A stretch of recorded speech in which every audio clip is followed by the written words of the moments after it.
agora no cerne da justiça e da garantia de direitos está o devido processo legal. Ele deve assegurar que a lei seja aplicada de forma justa e transparente para todos. O devido processo legal no Brasil é seletivo? Quem vai falar sobre esse tema é a estudante de 28 anos que cursa Direito na Universidade Federal Fluminense. Vamos aplaudir Paola Almeida.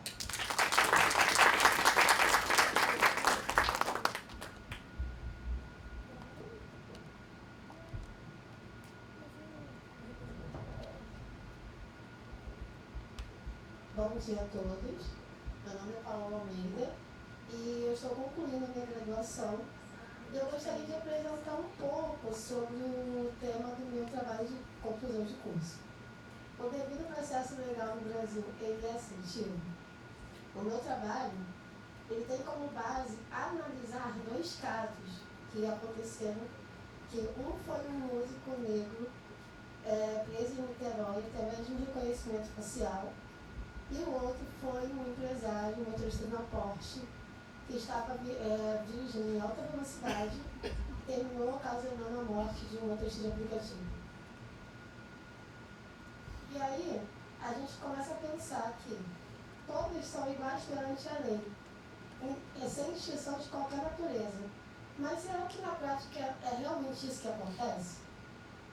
Para entendermos melhor sobre o tema, eu vou começar explicando o que são princípios jurídicos, que basicamente são normas que elas são fundamentais para orientar o nosso ordenamento jurídico. E diferente das regras, elas são mais abstratas, porém ela tem o mesmo peso normativo. E uma das suas principais funções, né, algumas delas, é criar a interpretação da lei, é garantir a coerência e a justiça nas decisões judiciais, e também elas servem como parâmetros para avaliar os atos do Estado.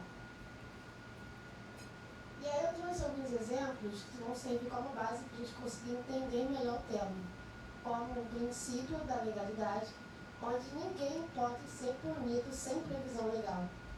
O princípio da isonomia ou igualdade, onde todos devem ser tratados de forma igual perante a lei. Temos também o princípio da dignidade da pessoa humana, em que todo ser humano deve ter os seus direitos básicos garantidos. E como objeto do nosso tema, o princípio do devido processo legal, onde ele garante um processo justo, imparcial e equilibrado.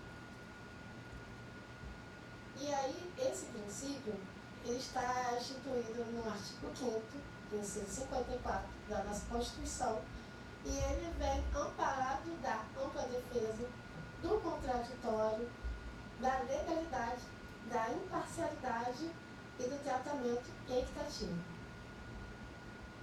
Então, começando pelo primeiro caso, o músico de Niterói, Luiz Carlos Justino, ele foi preso em setembro de 2020, quando ele voltava de uma apresentação.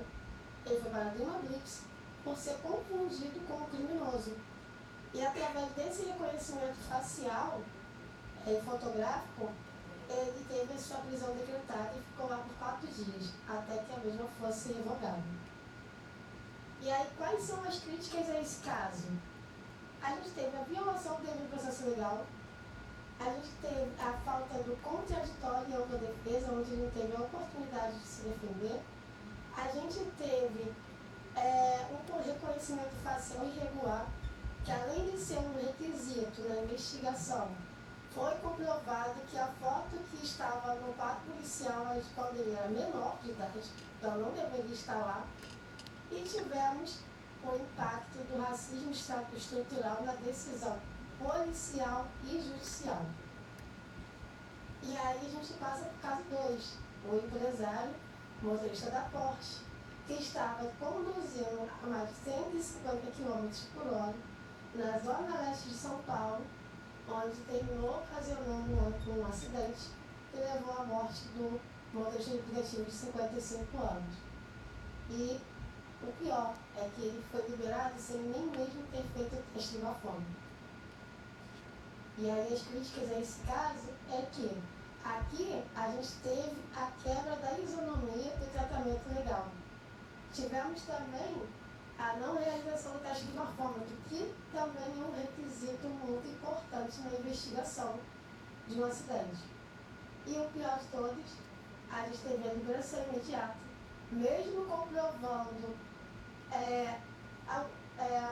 o risco à coletividade e o flagrante de homicídio. Então, qual é a diferença que a gente vê nesses dois casos? De um lado, a gente tem um homem pobre, negro, que com um simples reconhecimento e sem os procedimentos básicos, ele teve a sua prisão imediata. Do outro lado, a gente tem um homem rico, branco, que matou no trânsito e por falta das mesmas características básicas, ele teve a sua liberação imediata. E aí a gente volta para a pergunta inicial. Será que o devido processo legal no Brasil ele é seletivo?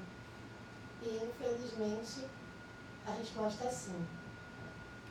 E a reflexão que eu deixo para todos nessa manhã é que enquanto a conta bancária e a cor da pele forem mais importantes do que os fatos e as provas, o devido processo legal será uma premissa constitucional que não está sendo cumprida.